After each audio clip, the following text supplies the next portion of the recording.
And I just love thinking about there's just no dollar amount that's too big or too small for God. Yeah, I like that. If God can take, 5 loaves and 2 fish and feed a multitude of people, you can take whatever you give to him and do huge things with it. So I think that's a good perspective. Man. Yeah, sometimes as singles, we just feel like we're there with our 5 loaves and 2 fishes.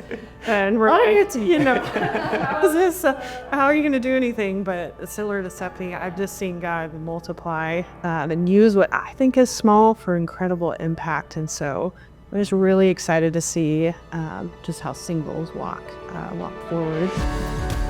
You're listening to the Wisdom for Wealth for Life podcast, brought to you by Blue Trust. In this episode, we have Blue Trust Private Wealth Advisors, Stephanie Adams and Mary Helen Klingen, along with Senior Financial Planner, Jonathan Lowery. They discuss financial planning for singles. They share advice on best practices from buying a home to making investments. Let's listen in now. Thank you for joining us today. Today we are having a conversation around financial planning for singles.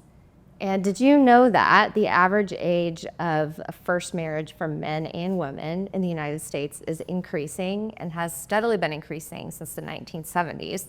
So we can look around and all kind of observe that, but really, 40 years ago, the average age of a man getting married is probably mid-20s and women early 20s. And fast forward over the decades now, in 2024, the average age of a man getting married for the first time is 30 plus. And the average age of a woman getting married for the first time is late 20s, 28, 29. So we've just want to put together some content today to share, what's unique about financial planning for single people, and what are some unique thought processes and things that we think about maybe a little bit differently. So I have my colleagues here today, Jonathan Lowery and Mary Helen Klingen, and myself, Stephanie Adams. I'm a private wealth advisor with Blue Trust in our Dallas-Fort Worth area in Texas. And I myself am passionate about helping people plan for the future and have wise financial decision making. And I'm single. I've never been married, in my late 30s. So from a personal standpoint, I've also been living this and walking it out. So we're going to share today from our personal and professional experience working with clients and who are single. So Mary Helen. Yes, so my name is Mary Helen Klingen. I am a private wealth advisor with Blue Trust in the Houston, Texas office. And I'm really excited about this conversation today because not only is singleness a part of my own story, and when you walk something personally, it just becomes really close to your heart, but I've also gotten the opportunity to serve in a singles ministry at my local church. And so I've had a lot of interactions with single adults. I've gotten to create classes specifically tailored to thinking about finances from a biblical perspective for singles. And what I've found through that is that single adults just have unique questions, unique burdens, unique things that they're wrestling through that maybe is different than their married friends. And so I'm just really excited to dive into those topics today. Awesome. Yeah, my name is Jonathan Lowery, and I serve as a senior financial planner here in Atlanta with Blue Trust in our sports and entertainment division, working with our professional athlete clients. So excited to be a part of the conversation with you guys today, and just talk more about singleness and how singles can approach finances with wisdom and intent. I'm actually newly married, so no longer single, but spent the majority of my 30s as a single individual. So just happy to be a part of the conversation today. Yeah, well, thanks for joining me today. Okay, so first thing, finances as a single person, I feel like the natural tendency is to really just kind of keep it to myself and not really share about my finances with anyone or know who to trust, whatever. So what do y'all think about maybe bringing someone else into that conversation? Yeah, so I would say I recommend that all singles bring someone into that conversation. We know as believers, we're designed to be in relationship. It looks different for singles because we don't have that spouse. So we don't have a spouse relationship, but just because we don't have a spouse doesn't mean we don't have other people in our life. We see this throughout Scripture. We see that God himself is in relationship with himself. We see this in the Trinity. And then we also see this in the New Testament through all the different one another passages, encourage one another, comfort one another. And it's really hard to do those things when you're completely alone. And maybe you talk about other things as a single adult with your friends, but maybe finances is kind of that last corner that you haven't brought someone into. And Proverbs 11:14 tells us that victory is won with many advisors. We know that we make wise financial decisions when we're asking for advice. One thing that I learned is that singleness does not equate to aloneness, because we have that body of Christ as believers. We're part of the family of God, and the family of God is not a consolation prize. Instead, it's an incredible resource that we can tap into to ask for wisdom, to ask for help. And so, as a single adult, do not stay alone in your finances. And I've seen this play out in my life, in clients' lives, and just an incredible blessing. Yeah. Yeah, Jonathan, any thoughts on that? Yeah, I think that's great advice of bringing, different individuals into your, financial picture. If you're able to do that, the Bible also talks about, in the multitude of advisors, there is safety. So I think there's definitely wisdom in doing that. I think kind of on the flip side of that, it's one thing that's really easy to fall into as a single individual, and I confession that I fell into it myself, just to some degree, is the FOMO, just the fear of missing out. It's really easy, especially with social media, of looking and seeing your peers, they're purchasing houses and traveling and buying vehicles and all kinds of things. And that little voice in the back of your head is saying, okay, am I falling behind? Am I missing out? Am I doing something wrong? But I think it's good to just kind of reset, silence that voice, and just focus on the different things that you need to do to set yourself up on a good financial track moving forward.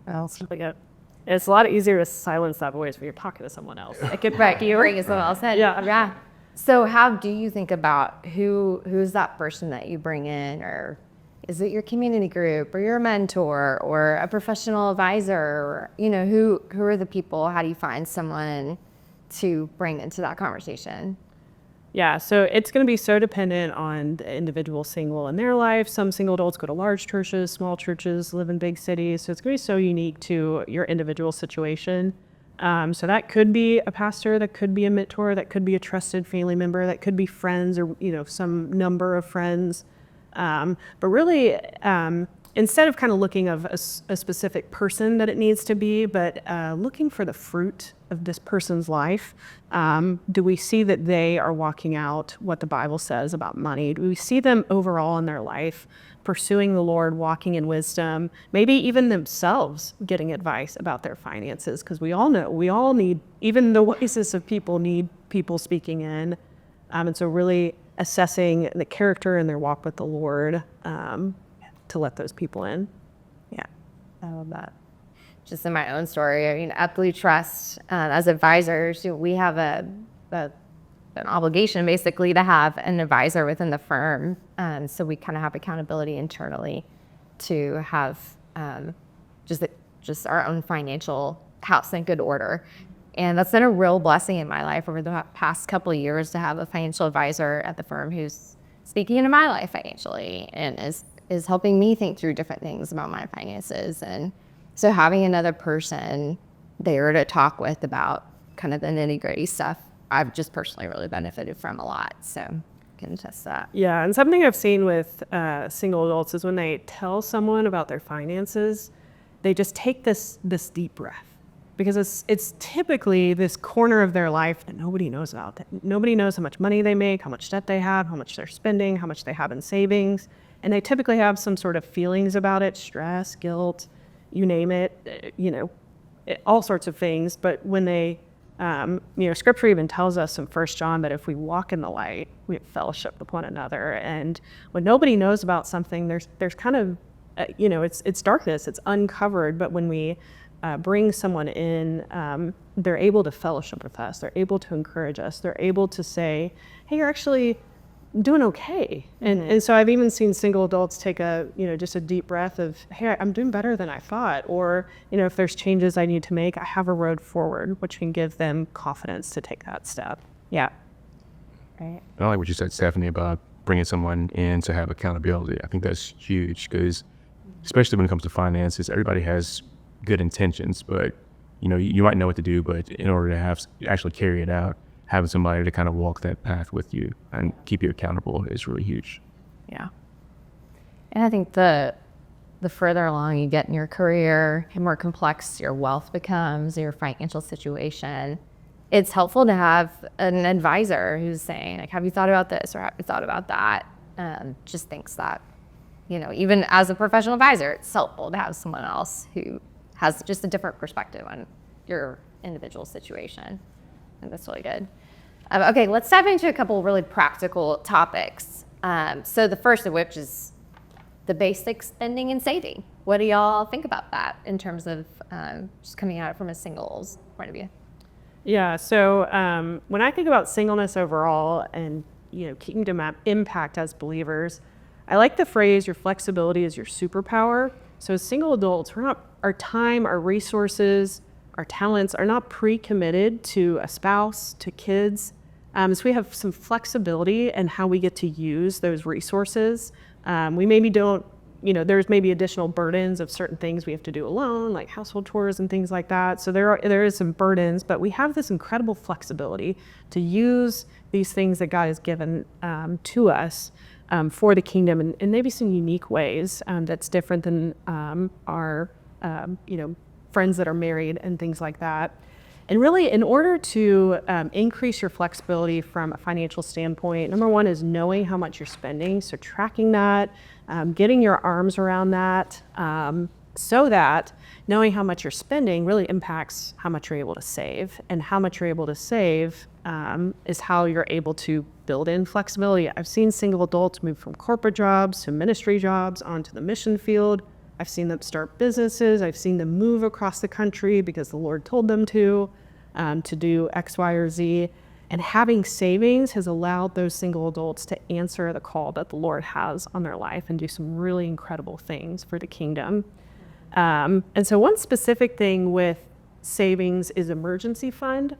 So the general rule of thumb is 3 to 6 months. But with a single adult, no other, you don't have a spouse that has another income. And so it's all on you. And so probably increasing your emergency fund savings to more the 6-month range or even a year or 2 years. And that can be very dependent on type of job you have. An entrepreneur is going to, plan for emergencies very different than, maybe somebody in the medical profession, that works at different hospitals and things like that. And then on the spending side, as we think about debt, which is a function of your spending, really minimizing that or actively working to get out of that, that's just going to increase your financial flexibility to pivot if needed. And then one thing that's a big thing that I've seen for single adults is how do we think about owning a home or renting? Because that's a big chunk of our spending is where we live. So we'd love to hear y'all's perspective on renting, home ownership. How do we think through that? Yeah. Yeah, I like your quote that your flexibility is your superpower, and that's really kind of ties into renting versus owning a home as well.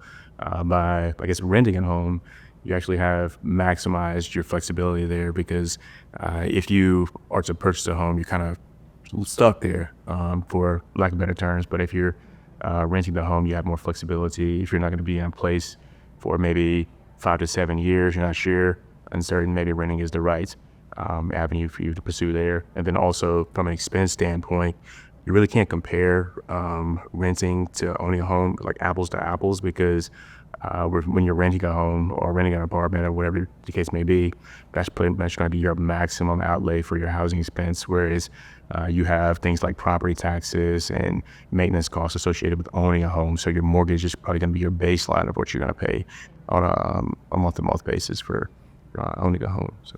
Yeah. It's a pretty complex decision, I think, to make for anyone and everyone's situation. Like everything we're talking about today is so specific. So we're trying to talk about principles and how to apply that individually. But I think in terms of renting and buying, it's everything you said. I mean, you lock in a rate when you're renting and you pretty much know what your outlay is going to be. And there's not a lot of variable to that. With buying a home, I think you've got to think about the market, what are the interest rates like if you're going to have a mortgage? What is the housing price a reasonable ask for what the market is doing right now in the real estate space? And that's just ever changing.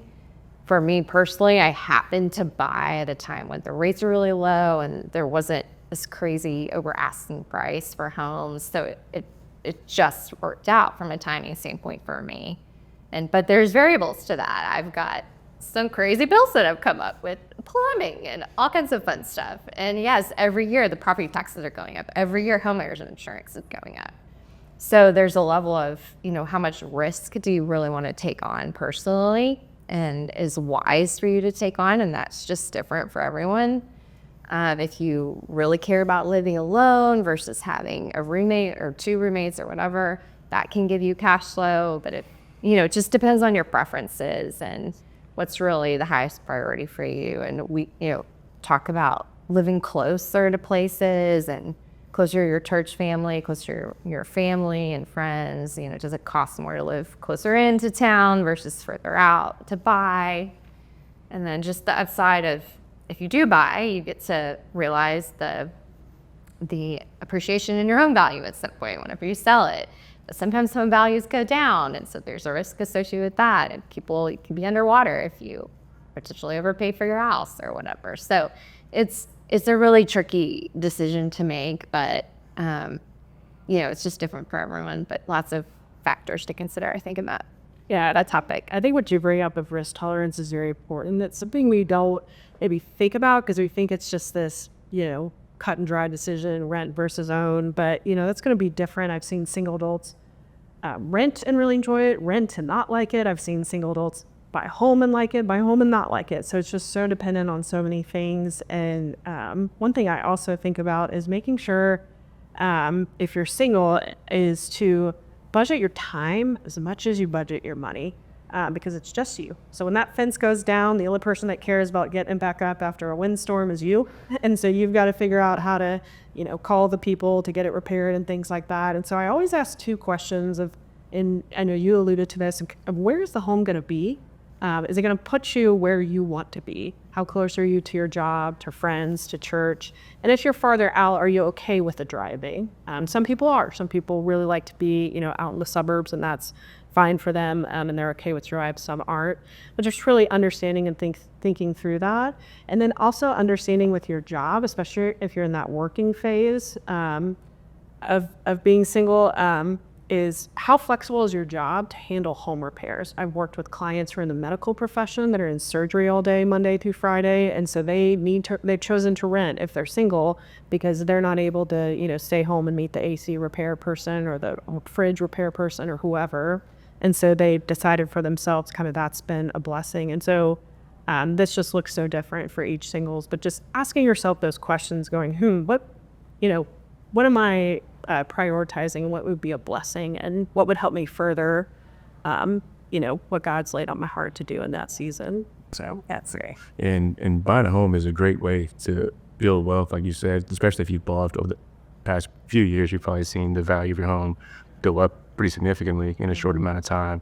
But if you do decide to go that route, just making sure that you have, like you said earlier, adequate emergency savings in place over and above the down payment that you would put down on the house. Right. Just making sure that you can cover, any of those maintenance costs or, plumbing costs. It was just crazy things that happen with home ownership. Just making sure you can cover those things. Yeah, exactly.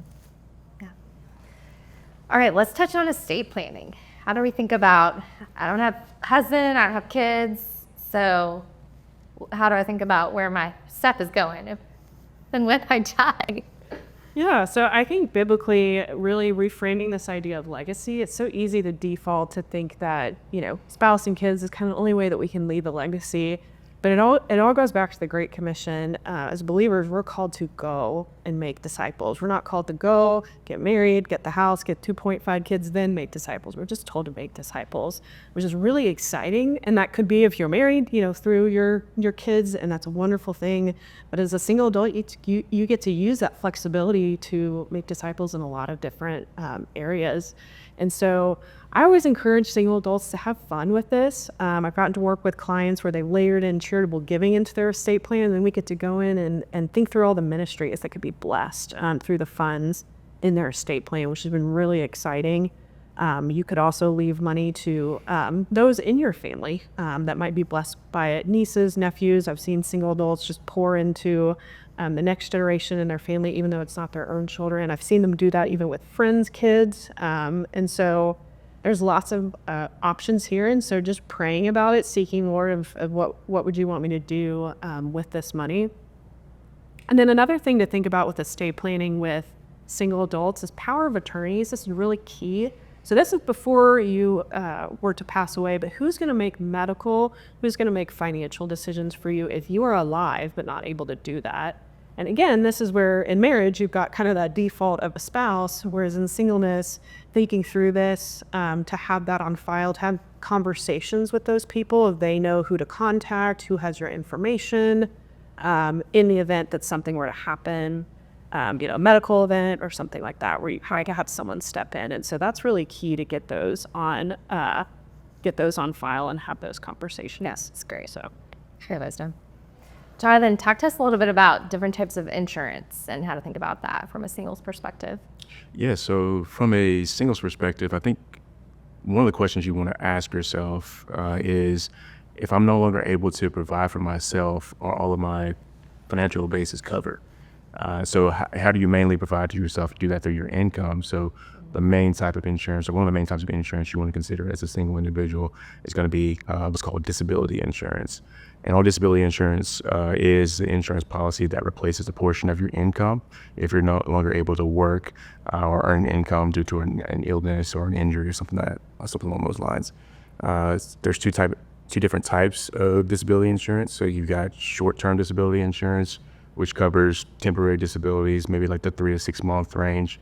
And then you've got long-term disability insurance, which covers more permanent, longer-term disabilities, think 6 months and beyond on that. And so the importance of that is just, like I said, just being able to protect your income, make sure you still have inflow coming in if you're no longer able to physically go out there and work. And then also, I think it's just prudent and wise to have disability insurance as a single, because if you think about it, since you don't have a spouse who has an income or could act as a caregiver if you're no longer, able to, care for yourself, you'd have to lean on a family member. So a sibling, maybe your parents, someone like that. And that would probably pose maybe a physical challenge or a emotional challenge for them.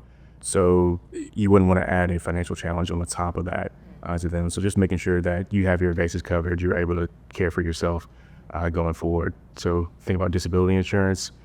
You'd also want to think about health insurance as well. Even if you may be in good health, maybe you're young, maybe you're in your 20s and 30s, maybe in your 40s, but you're still in great health. Health insurance is still really important because we all know accidents and injuries, things like that still happen. So surgeries, ER visits, hospital stays, those all can add up to pretty exorbitant medical costs. So you want to make sure you have the health insurance in place to be able to absorb those. And then also health insurance covers typically preventative care as well. So if you're going to get routine checkups, things along those lines, you're probably able to ward off, more complex diseases if you can catch them early. And hopefully that leads to less complex treatment, which lowers your cost as well. So think about that, health insurance. You also want to think about long-term care insurance. You probably don't want to go too deep into that. So maybe you get into your 50s, but basically long-term care insurance, it's a policy that gives you payments to cover long-term health needs. So we're thinking like nursing home care, maybe in-home care, things along those lines that more elderly individuals need to seek out.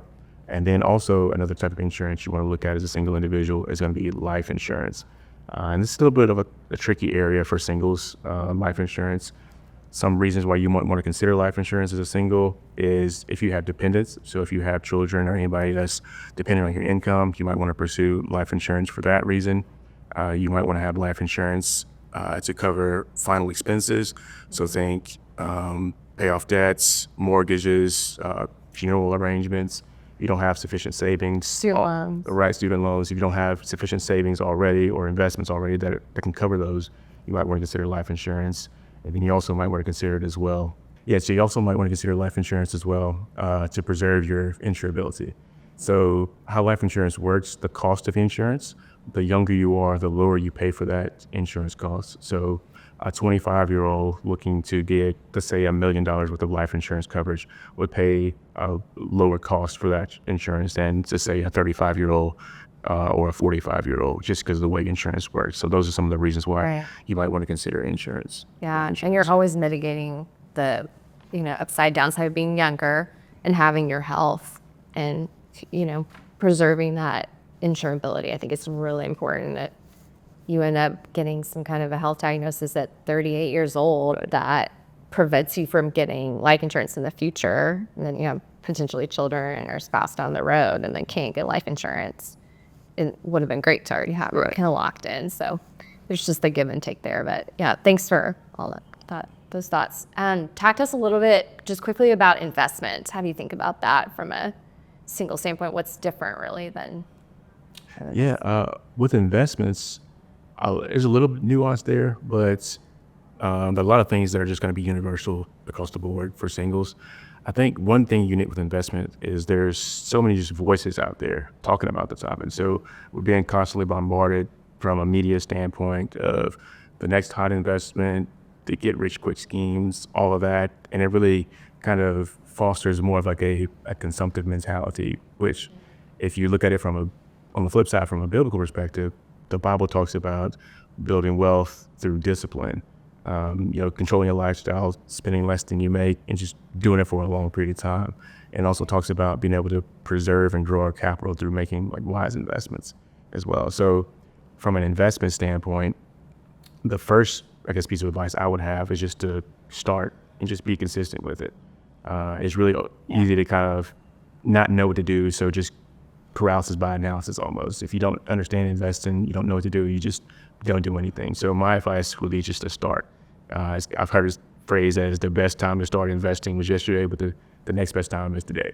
So if you haven't, just start now. And then one of the easy ways to do it and be consistent with it is through your just workplace retirement plan. It's easy to kind of set it. It automatically comes out of your paycheck. And most employers, offer some type of 401k or some other type of retirement plan that allows you to do that. I think by starting early, you're able to take advantage of what's called compound interest, which is basically the ability to earn interest on your investment and the interest that produces. So the longer that you're able to let your money grow that way, the more exponential your accounts will be kind of in the end when you actually need that to cover cash flow needs on that end. Another good principle for singles and anyone for that matter in investing is just diversifying. The Bible talks about in Ecclesiastes 11 that we're to divide our portion among 7 or 8 because we don't know the disaster that may come up on the land. So it's basically that old saying, just don't put all your eggs in one basket, making sure you're properly diversified between different types of investments so you're able to weather like the different economic ups and downs that are pretty much inevitable there. That's good. And then also investing allows us to take advantage of certain tax benefits as well. So oftentimes retirement plans either let you grow your money either on a tax deferred basis or a tax free basis, which in turn lets you keep more money in your pocket that way. And then also from an investment standpoint, if you invest in a brokerage account, you can do what's called gifting appreciated assets. So think stocks, mutual funds, ETFs. That allows you to save on capital gains taxes and maximize your donations from that point. Right. Yeah.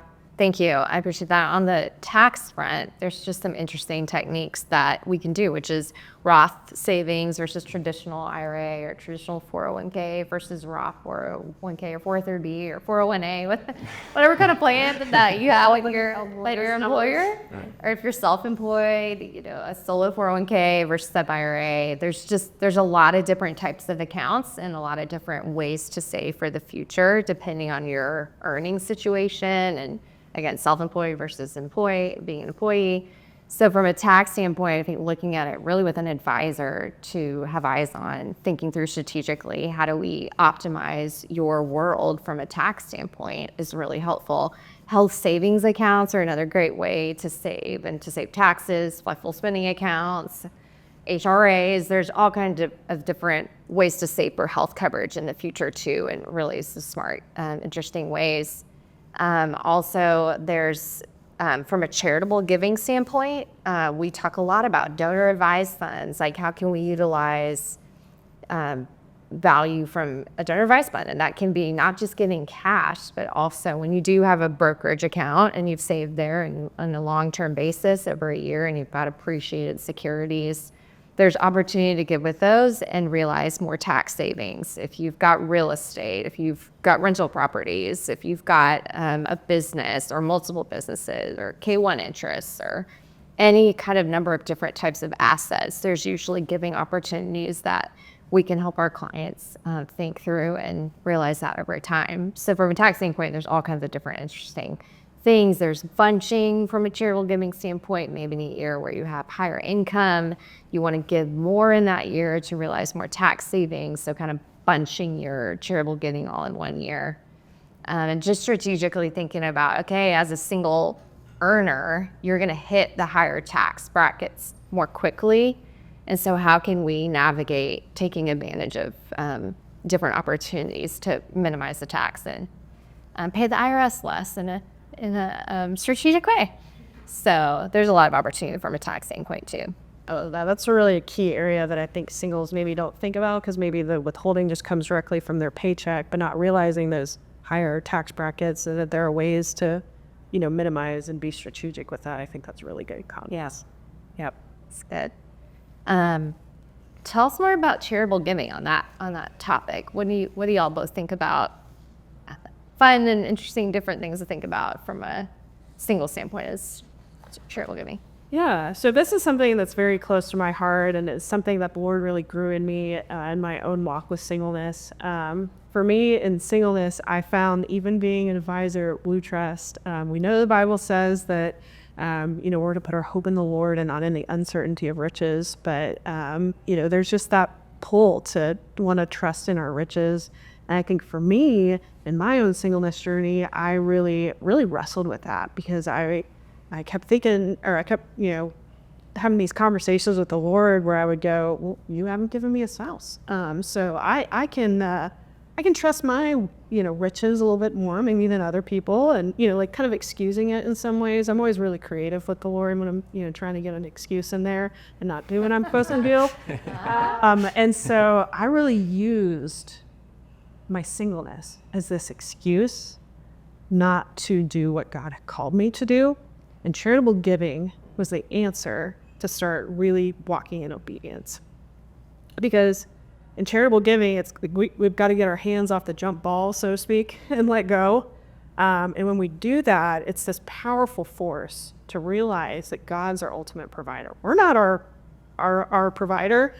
A future spouse or potential spouse is not our provider. God may use those things to provide for us financially, but ultimately it's Him. And charitable giving really gets our eyes off ourselves and our own situation, and we're able to look to that heavenly perspective and really see just the opportunity and the ways to bless others. Something I've also seen, in counseling single adults with their finances is sometimes singles, especially if they're in, maybe a leadership position in their business, or they've started a business and they've amassed a lot of wealth, they can feel guilty. They maybe think, maybe I shouldn't have this level of income or this level of savings or this, amount of disposable income. I feel bad. I see my friends who are married with kids maybe struggling or, things like that. But I've seen how generosity can really give them purpose in the level of wealth. I've seen single adults pay for Christian private school for their nieces and nephews to bless them, to get them an education that is really beneficial to them. And so there's just so many ways. I feel like I could talk about it forever, but I just think single adults have this untapped power for generosity. I think when fully unleashed, we haven't seen the half of what single adults can do to advance the kingdom. So, love this topic so much. Love that. Jonathan, you have any thoughts? Yeah, so, in Scripture, it tells us to be, prudent and wise with our resources and our money. But money has this unique propensity to become an idol. And we see that over and over in different aspects. We might have even witnessed that personally, close to the vest or whatnot. But one way to break that hold or break that, idolization of money is through giving. giving breaks the power of money. So being generous, just being open-handed with your money and your funds kind of takes that stronghold off of you if you pursue it from that perspective. So Yeah, I agree. I think there's something for all of us, married or single or whatever your relationship status is, that with giving, it just unlocks this depth of relationship with the Lord when you can release funds to Him or time to Him or whatever resources or people or whatever is weighing on your heart. But specifically with money, it does have this unique propensity to grip our hearts, and it's all over the Bible about warning us about that. And our founder, Ron Blue, talks about giving is the only way to break the power of money. And I think we've all experienced that when we get even just a little, we're releasing something to the Lord. And I find in singleness, I have so much fun giving, and I just get to do whatever I want to do when it goes to giving. And that's really fun. And just being autonomous in that and committing, being a part of organizations that I want to be a part of, wherever the Lord's leading my heart, is really fun. And I think being in a community of generous people just encourages me to be more generous and to be more creative in the way I think about generosity. So things like Generous Giving, it's an excellent organization. Attending a Journey of Generosity or Celebration of Generosity. There's all kinds of different just groups of people to be around who can encourage us, be in community like you talked about earlier, just really sharpening each other and challenging each other in that way. I love what you said about you get to be autonomous in your giving, because I know for me, I hit a point in my singleness where it'd be really nice to have somebody else give advice or thoughts or, where should this money go? This feels like such a big burden. And then I was talking to a married person, and they were talking about how, they've got to decide together as a couple where that money is going. They were in alignment on maybe how much of charitable giving from their family finances that they were struggling with, kind of, do you give something that's just one spouse's passion or both or the other, or how do you, and it was just all these things. And I was like, oh, I didn't even realize that there's another side of this coin of a blessing and a burden, and then there's a blessing and a burden in singleness. And so looking at that, so that taught me in singleness to look at that solo ability to direct charitable giving as an opportunity and a blessing instead of this burden of, I got to do it by myself again, like everything else. Yeah. So it's great. I love that perspective. It's great. Well, I think just any final thoughts or really any biblical principles that in your singleness have really stood out to you, that you kind of treasure in particular or were challenged by, or anything in particular? Yeah, so I am always encouraged by, Jesus's message in the back half of John when he was preparing his disciple for him to leave. He just promised that he would always be with them to the end of the age. And so even though that's not necessarily like specifically related to finances, but just this promise that God is with us. That was what Jesus was trying to hit across when he came the first time. But so remembering with my finances that God is with me. And as I've talked about before, just really understanding that he is my ultimate provider, not a spouse. Marriage is not going to fix all my financial problems. But then also realizing that we don't know what's ahead. We have no idea. Proverbs 16:9 tells us that, that a man determines his steps, but it's the Lord is the one that ultimately determines where we're going to go. Right. We might have plans in our minds. And so what's ahead could be marriage at some point. It could not. It could, we just have no idea. And so walking faithfully day by day is something that I've really grown into my singleness, really open-handed.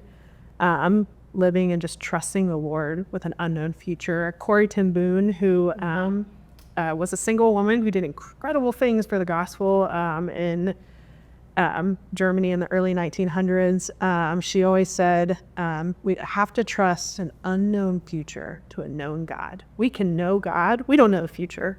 And so in singleness, you can feel that weight a little bit more, even financially, of kind of what is this going to look like in 10 or 15 years, no matter what the age is. I've seen single adults in their 20s, 30s wrestle with this. I've seen single adults in their 50s, 60s, 70s wrestle with this. What's ahead? But we know God, and to trust him, trust his word, trust his character, and to hold on to that, because that really is a steady, firm foundation for everything in life, including your finances. Yep. Yeah, I think one principle that really resonates with me is the principle of biblical stewardship, just understanding that God owns it all. The Bible talks about in Psalms 24:1 that the earth is the Lord's and everything in it, the world and all those who live in it. So when it says everything, it really means everything. So it's not just our money, it extends to our time, our talent, or other resources as well. And I think when you really grasp that God owns everything, everything is His, you can live with a more open hand, just being more sensitive to Him and ready to act as you feel led by Him. So. Yeah, that's great. That's a great verse. I think for me, I just love thinking about God as the ultimate giver. And so many times, I know we all can relate to this, seeing it in the lives of our clients, and how God shows up so specifically, like to a dollar amount, to faithfully, a lot of times to faithfully honor people's faithfulness to Him. And, in all kinds of different ways, whether it's with a charitable gift or just a financial need or just some crazy situation where you just know God like handpicked these details to bring them together. And I just love thinking about there's just no dollar amount that's too big or too small for God. And He can do anything He wants to at any point in time. And that just gives me a lot of encouragement and hope. And God gave us His one and only Son, Jesus, to die on the cross for our sins. And we have an opportunity to know Him for the rest of our lives here on earth and all of eternity.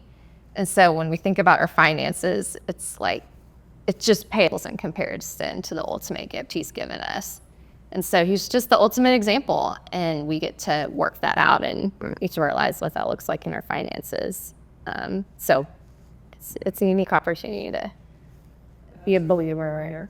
Yeah, I like that. If God can take 5 loaves and 2 fish and feed a multitude of people, you can take whatever you give to Him and do huge things with it. So I think that's a good perspective. Yeah, sometimes as singles, we just feel like we're there with our 5 loaves and 2 fishes, and we're like, how is this? How are you going to do anything? But similar to Stephanie, I've just seen God multiply and use what I think is small for incredible impact. And so I'm just really excited to see just how singles walk forward and how God uses them, because I think it's really neat. Yeah. Well, as we wrap up, are there any final comments that y'all have or thoughts to leave our listeners with or encouragements?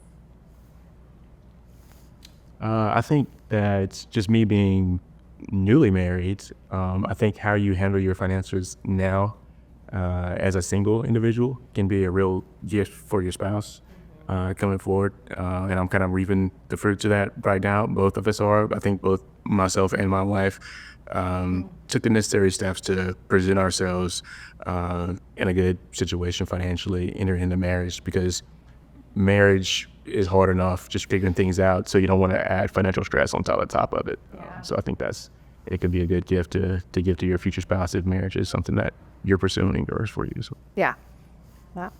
Yeah, I think I would say just your mindset in singleness is so important. And this is really what I've seen in my life and through getting to teach single adults. Sometimes it feels maybe silly even when we're thinking about finances to think really high level about kind of our mindset and our focus and our purpose in life, but it really affects everything. And so what's coming to mind is just Psalm 23, that the Lord is our shepherd, I shall not want. Because for me, in my journey of singleness, I looked at the shepherd and said, I want. And so really the Lord tuning my heart to realize specifically, finances is a big part of our life. And being single is so unique in our financial journey. And so the Lord just turning my heart to say, I shall not want. The Lord is my shepherd. Psalm 34 also says that those who fear the Lord lack nothing. So it's the same thing, because I would walk around and say, I lack everything. Yeah. And just really shifting that mindset to say, I lack nothing because I'm a believer. And that really, it just completely blew out of the water how I thought about my finances as a single. I started to see burdens as blessings, and got to meet needs of people in really unique ways. And so I just really want to encourage single adults to see that blessing see the provision of the Lord, follow him, and he really will provide for you financially every step of the way. Yeah. Love that. Love that. And just to kind of piggyback up what you said, Jonathan, my desire is to be married someday. And I love encouraging my friends to just, how are you going to show up to your marriage financially? What are you going to look like if and when that day comes, the Lord gives that to you? And just being the general principle of being prepared for the future. And the more discipline that you can employ when you're younger, just the more fruit you have in the future, just compounding interest, just the way the math works on it. So if you can be wise and save well in your younger years and into, more adulthood, and save wisely and live below your means for a really long time, like you talked about earlier, and a variety of these practical things that we talked about today, but just being a blessing to your future spouse or to your future children, maybe even, of how can I prepare now for what I desire in the future? God can change that. We know that. He changes it. We don't always, he doesn't always fulfill our desires in the exact ways that we want, but to be prepared for that gives us a lot of flexibility in the future. And I think really at the end of the day, how can we delight God in the way that we steward our finances as a single person? How can we not oversave too, but be generous and be a vessel for him? I think that's just a great way to try to strive and live for him. So, all right, well, in closing, are there any resources that y'all might recommend for singles wanting to learn more or explore more? Yeah, so I always recommend kind of two books. There's many books on singleness, but number one, 7 Myths About Singleness by Sam Allberry was an incredible resource that I read that really just blessed my life. There's also a 30-day devotional called Singleness Living Faithfully by a woman named Jenilyn Sweat that really is just a 30-day journey, understanding what the Bible says about singleness. And so that really encouraged my heart also. So I love to read. So those are some reading resources. And I just encourage everyone to engage with generous giving and attend a Journey of Generosity retreat. That's been life-changing for me. So love that organization. Yeah, and I would just suggest that if you're unsure of what to do from a financial standpoint, that you can seek out professional help. Financial professionals like ourselves will be more than willing to sit down with you and hear where you're at and walk alongside you along your financial journey. So That's great. Thanks for joining me today. This has been fun, and hopefully it's a blessing to our listeners. Thank you so much for listening to the Wisdom for Wealth for Life podcast, brought to you by Blue Trust. Thanks so much for listening, and please subscribe to wherever you listen to your podcasts. If you are seeking financial advice, please contact us at 800-987-2987. That's 800-987-2987. Or email us at info@bluetrust.com. That's info@bluetrust.com. Trust and investment management accounts and services offered by Blue Trust are not insured by the FDIC or any other federal government agency, are not deposits or other obligations of, nor guaranteed by any bank or bank affiliate, and are subject to investment risk, including possible loss of the principal amount invested. The information in these podcasts is provided for general educational purposes only. It is not intended as specific individual advice. The client's experience may not be representative of the experience of other clients, and they are also not indicative of future performance or success. Opinions expressed may not be those of Blue Trust.